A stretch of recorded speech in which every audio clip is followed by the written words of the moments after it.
Do you have doubts over whether the Syrian regime was responsible for this? Look, it's up to us to obviously condemn, obviously do everything we can to bring about a ceasefire and a political solution, and it's also up to the UN as the primary actor in the international community to define who actually did it. So now, you quite do have doubt. You do doubt. No, I'd want to know who did it.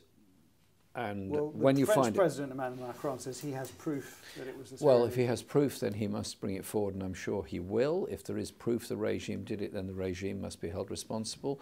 If there's proof that anybody else did it, they must be held responsible.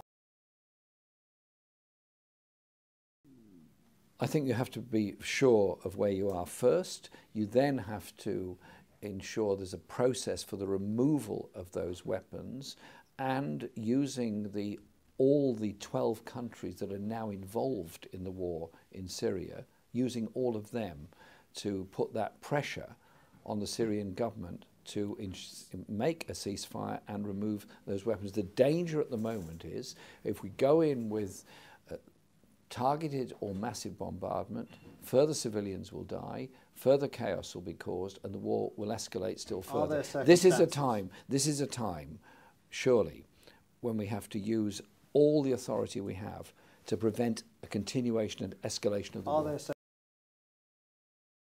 Well, let's cross that bridge when we get there. My position is, let's do everything we can to stop the war at the present time.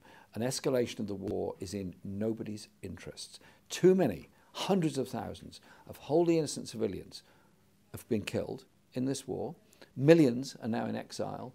It's the biggest refugee crisis the world has seen since the Second World War.